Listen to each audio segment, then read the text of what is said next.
Ahora estás escuchando Packaging Podcast, el programa divulgativo líder en el sector del envase y el embalaje de habla hispana, que presenta y dirige Víctor Borrás, nuestro especialista particular y conocedor del sector del packaging.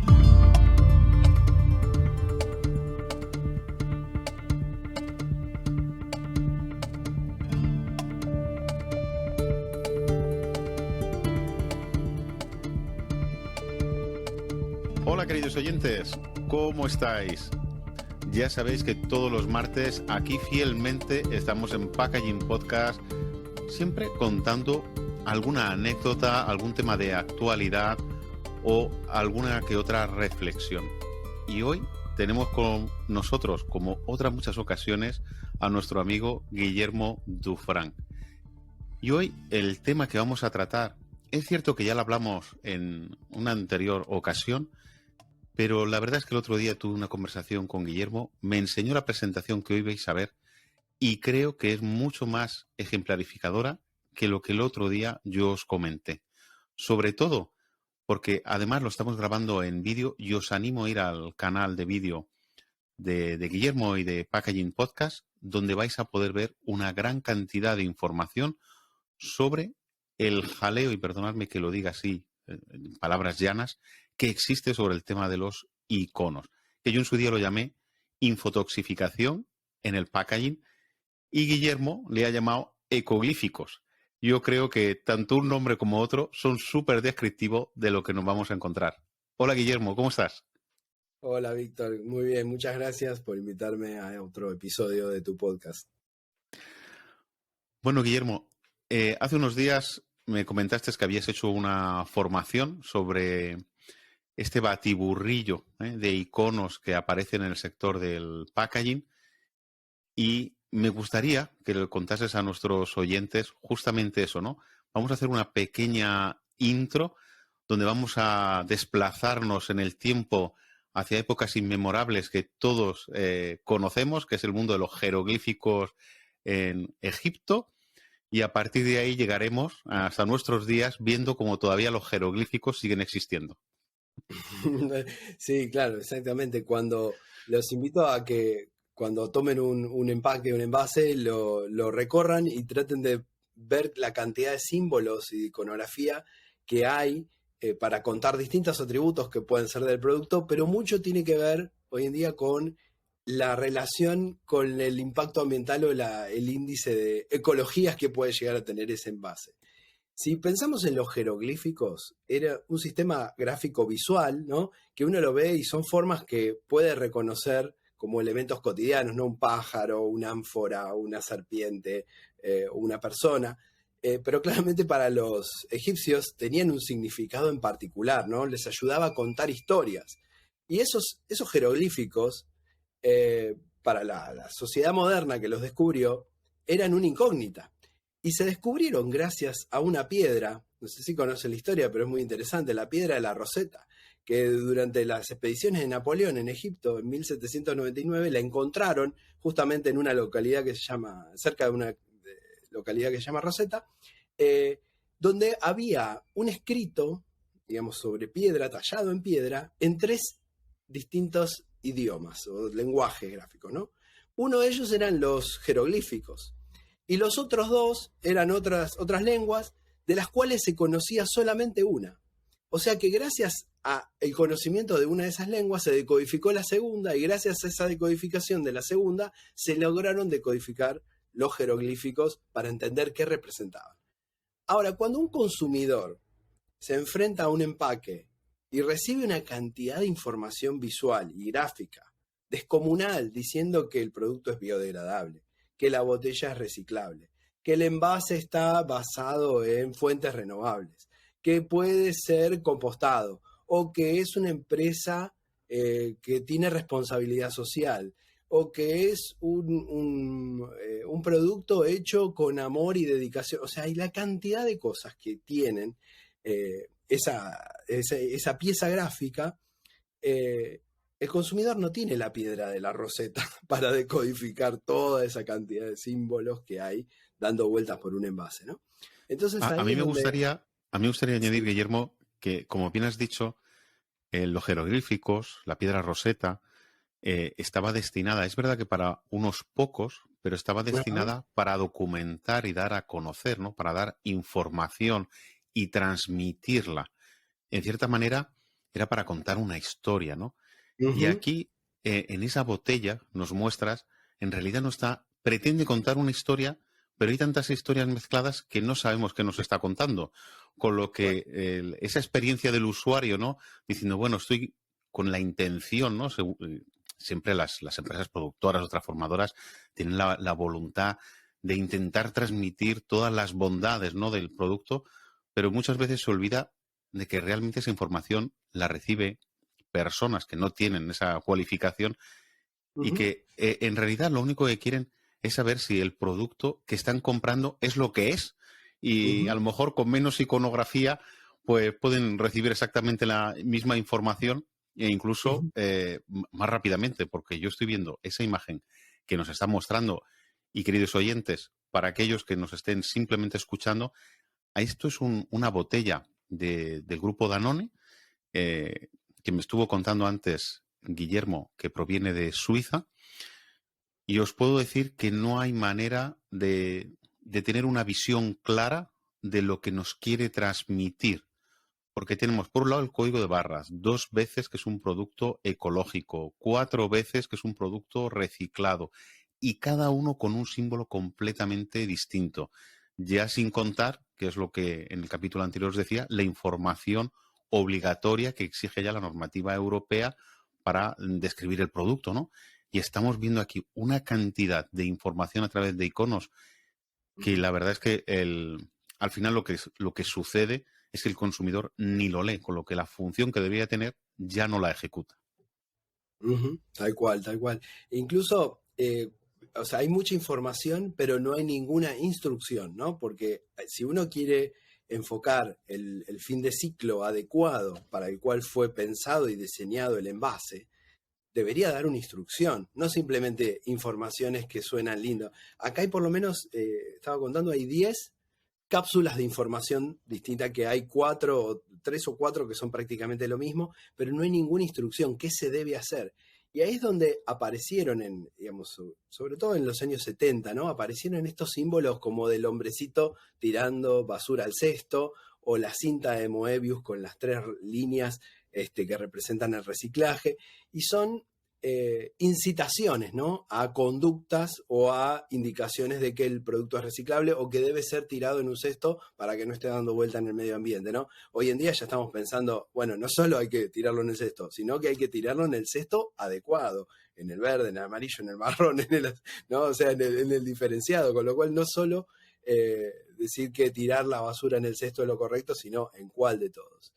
Y ahí es donde empiezan las deformaciones, ¿no? De este hombrecito tirando basura en el cesto. Bueno, en España se hizo muy famoso y casi se estandarizó el hombrecito tirando la botella en el contenedor que tiene el círculo para arrojar la botella y que puede ser reciclable y que tiene una secuencia de flechas en forma triangular que es distinta a la del símbolo de reciclaje universal o tradicional al que estamos acostumbrados, que viene en realidad de una historia de un estudiante, ¿no? En los años 70, que para celebrar el Día de la Tierra, una empresa que es fabricante de cajas de cartón pidió crear un símbolo que representara el reciclaje, ¿no?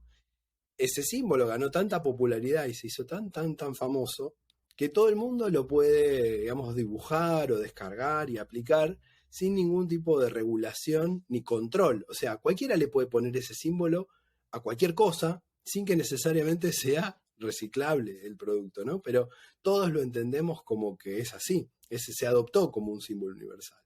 Y algunos incluso le colocan un número dentro de ese triángulo de la cinta de Moebius con un porcentaje que indicaría la cantidad de material reciclado que contiene ese envase o ese material, pero si tiene este símbolo de las 3 flechas, además esos materiales reciclados deberían ser reciclables, ¿no? Porque no es solamente que pongamos cuánto tiene de reciclado, porque si ponemos ese símbolo, todos tácitamente entendemos que es reciclable, ¿no? Y ahí genera problemas, porque muchas marcas pretenden adueñarse de ese símbolo y crear su propia versión, ¿no? Tienen predisposición a querer crear una gráfica propietaria, ¿no? Cuando en realidad, si cada marca empieza a usar el símbolo que se le ocurra, después el consumidor toma un envase que es, por ejemplo, de PET de una marca y tiene un símbolo y le incita a reciclarlo de alguna forma. Y después toma un producto de otra marca que es idéntico al otro y tiene otro símbolo. Entonces, y cuando el comportamiento o el fin de ciclo de los dos envases debería ser el mismo, cada marca lo cuenta de una forma distinta, ¿no? Y ahí yo creo empiezan los problemas de la instrucción, ¿no? ¿Cuál es la instrucción clara que le queremos dar al consumidor? ¿Cuál es el fin de ciclo de ese envase, de ese material? ¿No? Y si realmente no tiene ninguna posibilidad de fin de ciclo, creo que lo mejor es la honestidad, ¿no? Todos van a decir, no, yo no me quiero tirar el tiro en el pie, porque si mi envase, por ejemplo, ¿no? Como los flexibles multilaminados, ¿no? Si mi envase no es reciclable, el de toda mi competencia tampoco es reciclable. Entonces todos tendríamos que decir que este envase no es reciclable y que hay que tirarlo al cesto de los residuos o al relleno sanitario en el mejor de los casos, y nadie lo quiere decir, ¿no? Pero bueno, también hay una cuestión ahí de ética y quizás de obligaciones que deberían haber para que la información sea clara y sea, digamos, sea precisa también, ¿no? Porque ahí están los términos ambiguos, ¿no? Estoy contigo. De hecho, el legislador europeo está legislando sobre muchas cosas, ¿no? Está intentando que todos los países armonicen sus legislaciones hacia una economía circular, aunque la realidad que está consiguiendo es bastante dispar, porque cada país está desarrollando a su manera esa legislación para mejorar la reutilización, el reciclaje, y cada país está yendo por su camino. Es decir, que la labor del legislador, que debe ser la de uniformizar y la debe ser de armonizar, y que yo creo que uno de los puntos que debería hacer es justamente eso que tú has comentado, es empezar a poner en la misma autopista todos los iconos para que al final el consumidor reciba la información veraz que hace falta. No, lo que está intentando hacer es vía, por lo menos en España, porque de hecho, no sé si sabes que desde ayer se aprobó en el Consejo de Ministros, se aprobó el nuevo impuesto al plástico, que en realidad no va a tener ninguna utilidad, simplemente pues grabar y que el consumidor pague, porque todo lo demás no tiene ningún sentido. Así es que aquí le doy una hondanada a, si tengo la suerte, que no lo creo, que existe algún político entre nuestros oyentes, pues que tengan en cuenta que esa es la función del legislador, uniformizar y dar sentido a algo que no lo tiene, como es el caso. Tal cual, bueno, uno de los intentos de unificar información y clarificar la información para reciclaje fue esta iniciativa de la industria del plástico de poner el número de resina dentro de un triangulito que casualmente tiene 3 flechitas, ¿no? Y da la idea de que es reciclable, que todo lo que esté dentro de un triángulo que tiene 3 flechitas es reciclable. Que quizás técnicamente, ¿no? Desde la labor científica y, digamos, y de producción sea viable reciclar, la realidad es que no siempre se puede por una cuestión o tecnológica, de disponibilidad, o comercial, porque simplemente no hay interés o es difícil el acopio o el transporte, ¿no? He escuchado esos numeritos dentro de ese triángulo, que en realidad indica el tipo de resina plástica que está utilizada, del 1 al 6, ¿no? Es el 1, el 2, el 3, cada uno representa un tipo de resina plástica, y el 7 que implica montones de otras que pueden ser mezclas o cualquier otra cosa, con lo cual el 7 que esté entre 3 flechitas, lo más probable es que nunca sea reciclado nada de eso, porque no se sabe ni siquiera qué es. Bueno, esos números me han llegado a preguntar o a sugerir que era la cantidad de veces que se podía reciclar ese material o la cantidad de veces que había sido reciclado. Imagínate, ¿no? Tener entre fletitas 7 y decir, ¡ay, qué bárbaro! Este material se puede reciclar 7 veces o fue 7 veces reciclado, ¿no? Nos pone todo de buen humor. Y la realidad es que no es así, ahí corre mucho, creo yo, el tema de la falta de información que hay y también la falta de criterios de conocimiento para entender técnicamente realmente de qué están hechos los envases. A mí me ha tocado preguntarle a muchísimas empresas, sobre todo, bueno, los equipos de marketing, que son los que trabajan más con la parte del diseño, ¿cuál es el material con el que está hecho el envase del producto? Y no te lo saben responder. Y a veces hasta hay que ir al fabricante del material, ni siquiera el impresor. Bueno, el impresor sí lo vas a ver, pero lo tienen que ir averiguando en distintos escalafones de la empresa, porque nadie sabe de qué está hecho. O Tal te cual. dicen, bueno, creo que es polipropileno, sí, pero además tiene una capa de polietileno por el sellado, por la barrera, y tiene otra cosa, y ahí hay que ahondar en esas informaciones, porque como comunicadores, nosotros, digamos, los diseñadores gráficos de packaging, deberíamos eh, incitar, por ejemplo, a la comunicación, ¿no? de estos materiales, a ser transparentes. Claramente es una decisión corporativa, ¿no? Pero desde la parte como comunicadores podemos incitar a decir, expongamos claramente qué tiene. No es un trabajo fácil, te digo que cuesta bastante, pero si hay voluntad se puede hacer. De hecho, nosotros lo estamos aplicando con desarrollos incluso de marcas propias, o sea, de marcas blancas, que tienen infinidad de desarrollos, infinidad de distintos productores y elaboradores, y sin embargo se toma la molestia de preguntar, consultar, que pasen la ficha técnica y también comunicarlo en el envase. Aunque todavía no tengamos una idea de fin de ciclo para todos los materiales, yo creo que esto de transparentar de qué es el material, e incluso desde dentro de la empresa, empezar a entender de qué está compuesto el empaque para empezar a ver, ¿podemos hacer una mejora? ¿Podemos hacer un cambio? ¿Hay chances? Si no sabemos de qué está hecho, nunca vamos a tener la oportunidad de mejorarlo, ¿no? De hecho, es la primera etapa, ¿no? La primera pregunta, o una de las primeras preguntas que tenemos que hacer cuando estamos ecodiseñando. ¿De qué material es? Si es un monomaterial o es multilamínico. Y la verdad es que yo creo que las empresas, aunque se están actualizando, es verdad que deberían realizar una formación en profundidad de toda la simbología y sobre todo de lo que significa cada uno de esos símbolos, de qué materiales están hechos y al final tener al menos una formación básica sobre envase y embalaje, ¿no? El empaque, porque al final es algo que nos está afectando de manera indirecta a todos y a todo nuestro entorno. Incluso, ¿por qué no? Y ahí hacías tú también la reflexión, ¿por qué esa formación no la introducimos en las etapas básicas de formación, ¿no? Para nuestros hijos?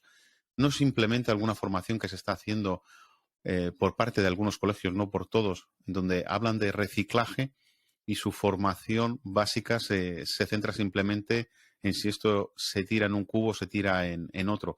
Yo creo que es una formación muy importante que se debería ir haciendo. En algunos países es cierto que sí se hace, sobre todo países del norte, pero los Ujú. países del sur, y yo no sé allá en Argentina si se realiza, pero creo que sería una formación adecuada para todos.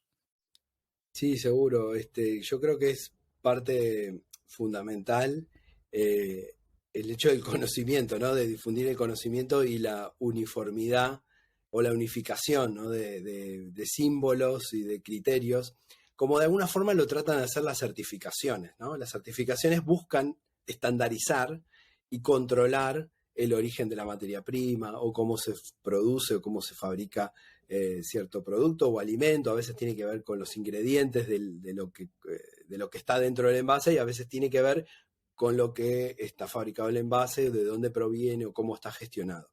En ese punto las certificaciones vienen a traer una solución. Pero ¿cuál es el problema?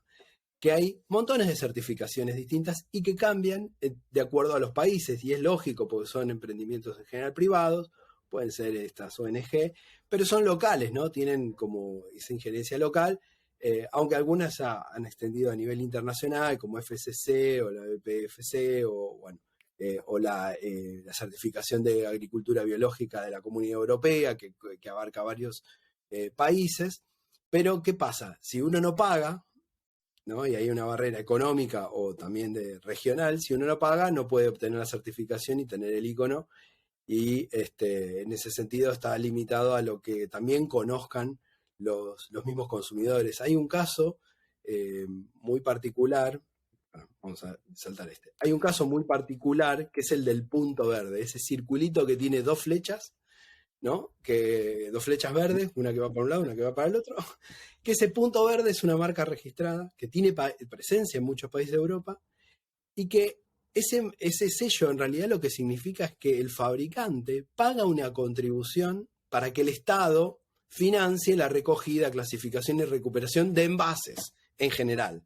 Ahora, tener ese sello no quiere decir que el material sea reciclable, ni que sea reciclado, ni que se vaya a reciclar. Simplemente es que la empresa pagó ese impuesto, esa contribución para que el gobierno gestione responsablemente los residuos. Entonces, el consumidor ve ese círculo y no entiende piensa que es reciclado, piensa que es reciclable. Incluso si ese simbolito, ese círculo, se vende a otros países fuera de la Comunidad Europea, por ejemplo, ya no tiene ningún sentido porque la empresa pagó por la recolección o por la gestión responsable de los residuos para Europa o para el país donde estaba ese símbolo. Entonces tampoco es que tenga mucho valor para el consumidor, ¿no?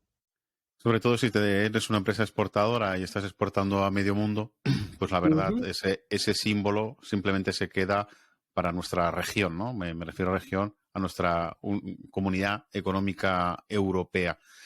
Pero queda bonito, ¿no? Al final es lo que yo digo, y lo digo en plan jocoso, en plan irónico, ¿no? Como queda bonito, pues vamos a dejarlo, ¿eh? Además, como está verde, seguramente si alguien lo ve, se va a confundir y va a creer que es ecológico o es reciclado y, bueno, vamos a meternos en ese barullo, vamos a confundir en vez de transmitir lo que realmente es.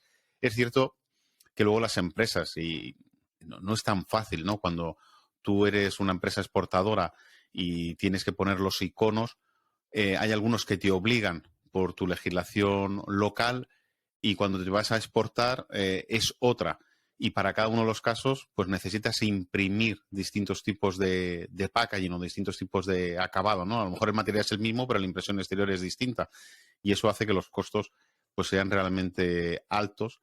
Y sucede lo que contabas, la foto que hemos enseñado al principio, ¿no? Donde una botella pues es un jaleo y no sabemos realmente lo que está transmitiendo. Sí, una de las iniciativas de armonización y de certificación que parecen más prometedoras son como las de How to Recycle en Estados Unidos, donde aplican el icono de la cinta de Moebius del reciclable para decir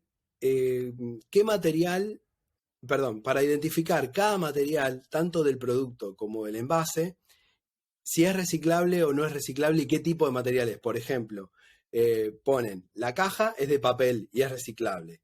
El insert de adentro o la cuna es de poliestireno y no es reciclable, entonces lo ponen tachado. Después tiene un envoltorio que es de papel, que es reciclable.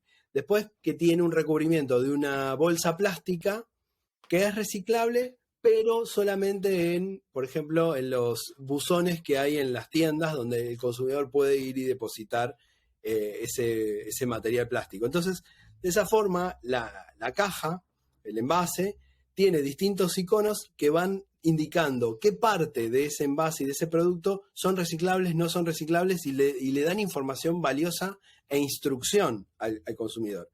Lo que tiene de complicado es que esta certificación varía de acuerdo a cada región, a cada estado. En Estados Unidos sabemos que cada estado es un país distinto, más o menos, porque tienen hasta legislaciones y cosas distintas. Entonces, eso tiene que estar controlado localmente. Entonces, por una empresa que vende en todos los estados es muy complicado poder dar información unificada diciendo, bueno, en este estado este material es reciclable, pero en otro estado no. Bueno, ahí se complica un poco.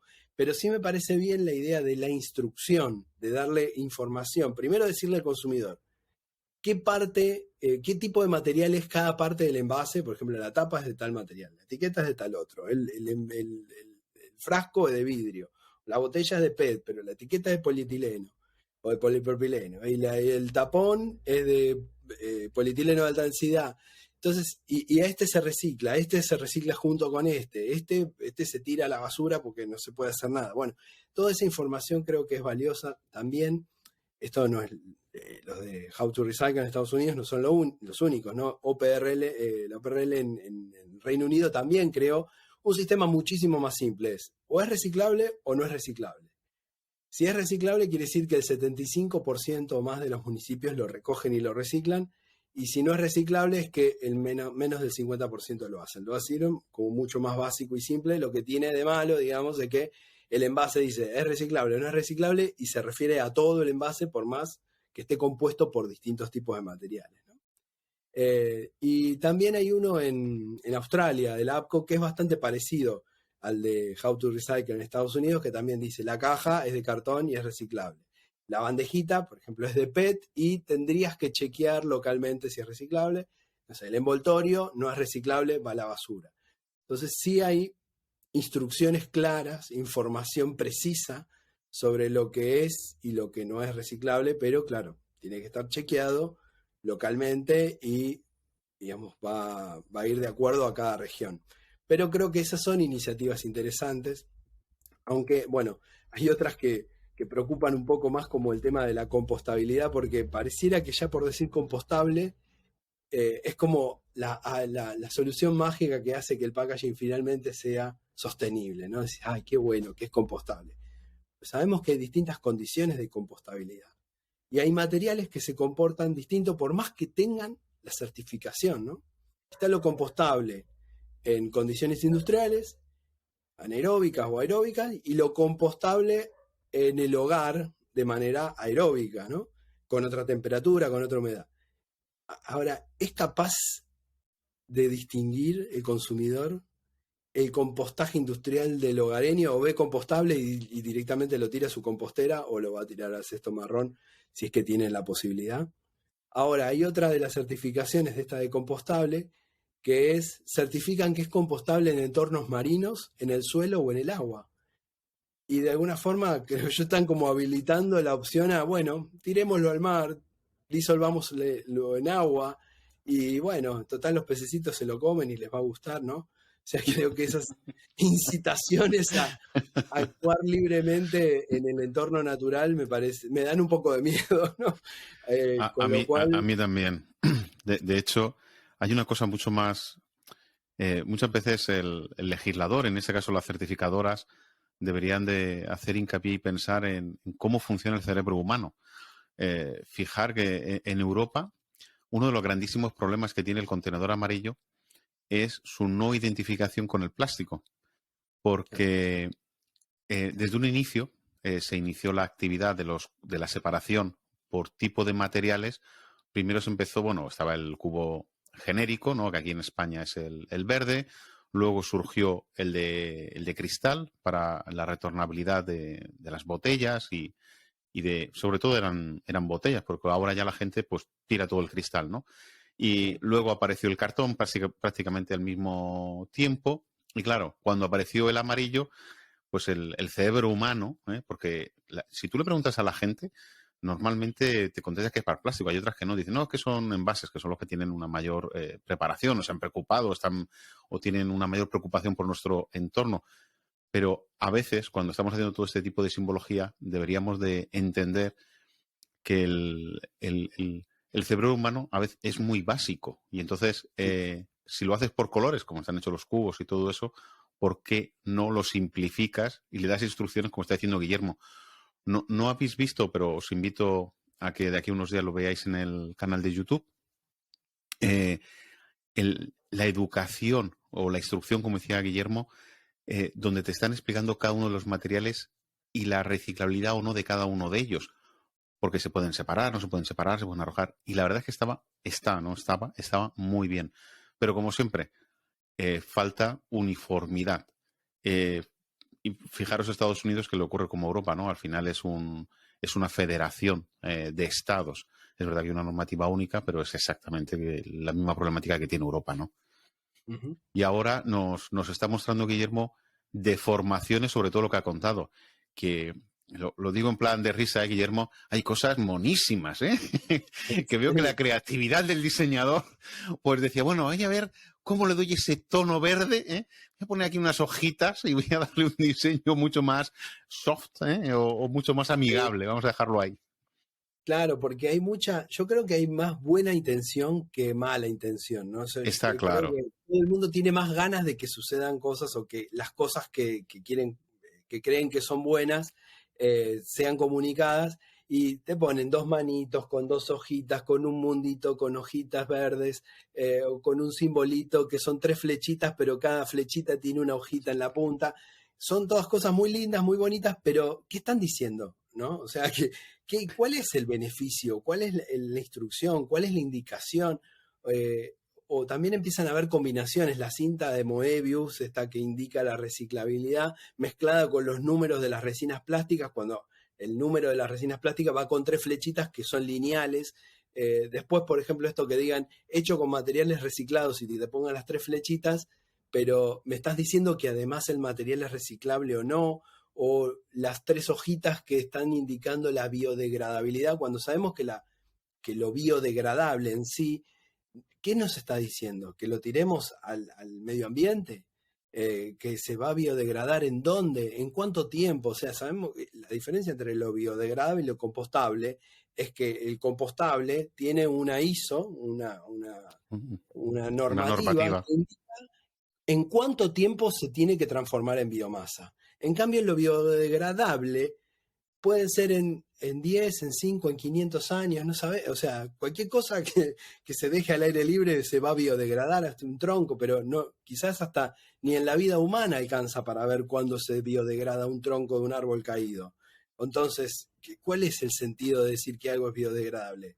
¿Qué tiene de positivo decir que es biodegradable, no? Entonces, lo que pasa es que hay una confusión, hay una confusión con ese vocablo y falta mucha formación. Lo único que los que estamos en el sector, pues sí que, porque nos dedicamos el día a día, sí que la conocemos, pero es verdad que la enorme generalidad de las personas desconoce esa diferencia y, como tú dices, hay que comunicarlo. Hay un caso en España donde está el Tiedemann que lo tira a la basura y que debe estar en colores, y lo gracioso es que las grandes empresas de marcas blancas se olvidan de poner el color al contenedor que debe estar, con lo que al final están poniéndolo en blanco y negro.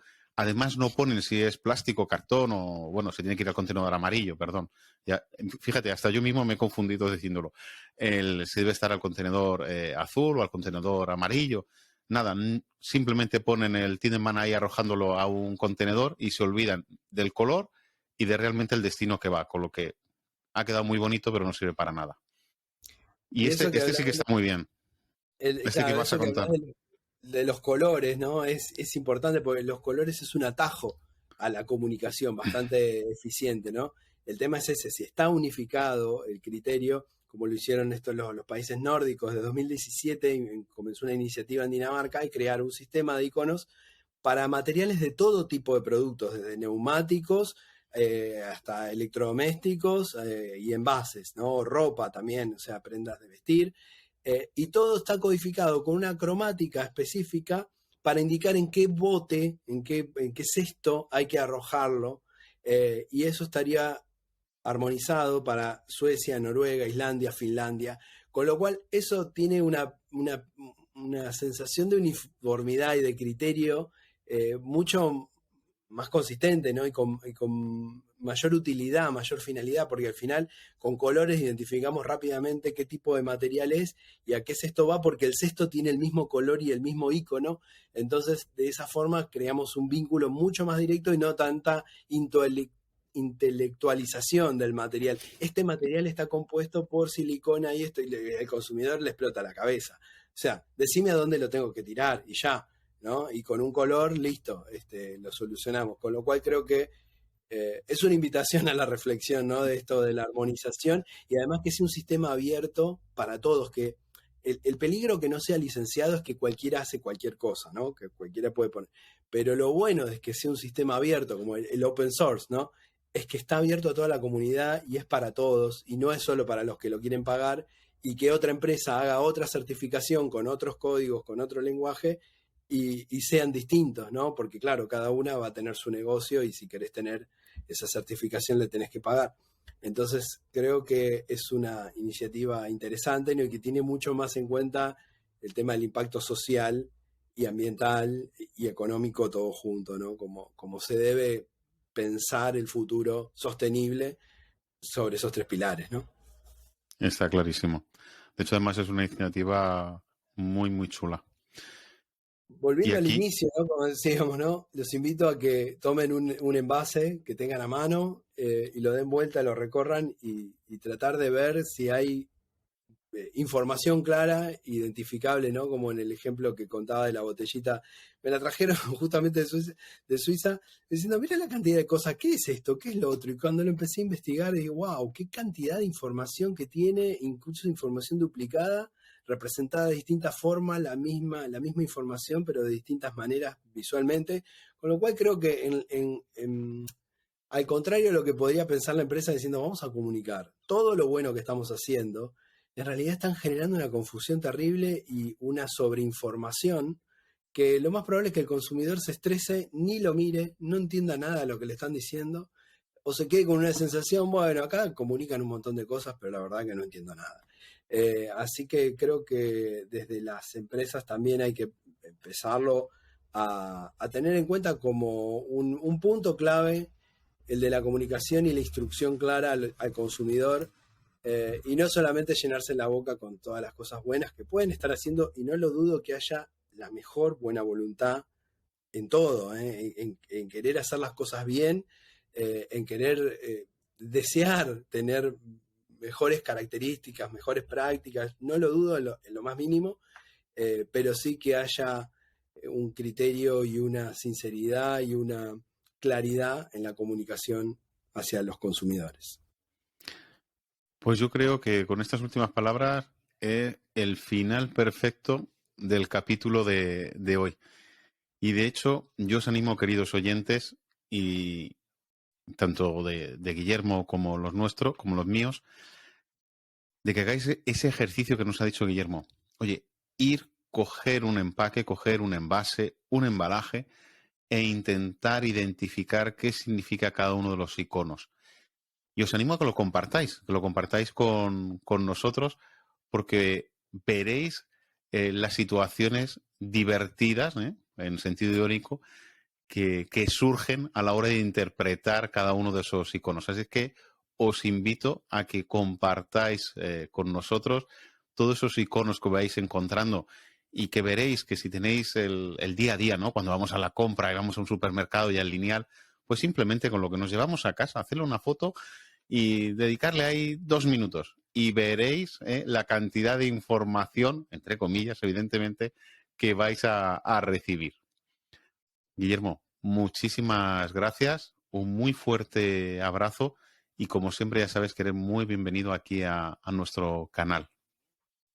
Bueno, muchísimas gracias a vos, Víctor. Siempre te agradezco que fuiste el incitador a que yo empiece con mi canal de YouTube, con la entrevista que me hiciste ya hace unos 2, ya van a ser 3 años casi, ¿no?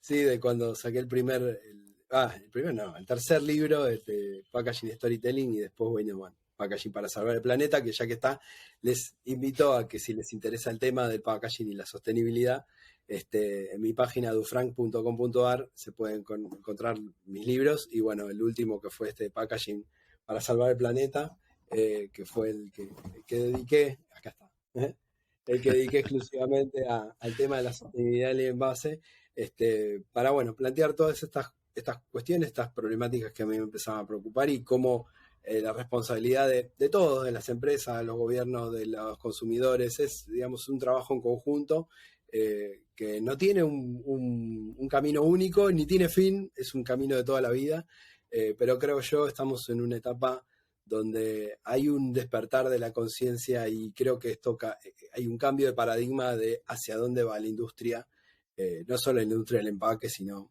todas las industrias, ¿no? Cómo proceder y cómo obtener mejores prácticas, y también una conciencia para como consumidores tener comportamientos responsables y más cercanos al cuidado de la naturaleza. Así que muchísimas gracias, Víctor, un placer siempre.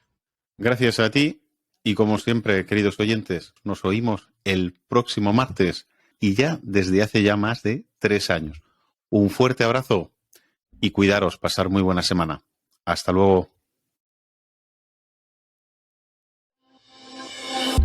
Packaging Podcast te espera con más información en su página web y redes sociales con más temas de actualidad. Si te apetece participar en este programa líder en el sector del envase y el embalaje, no dudes en contactar con Víctor Borràs a través de su web packaging-podcast.com.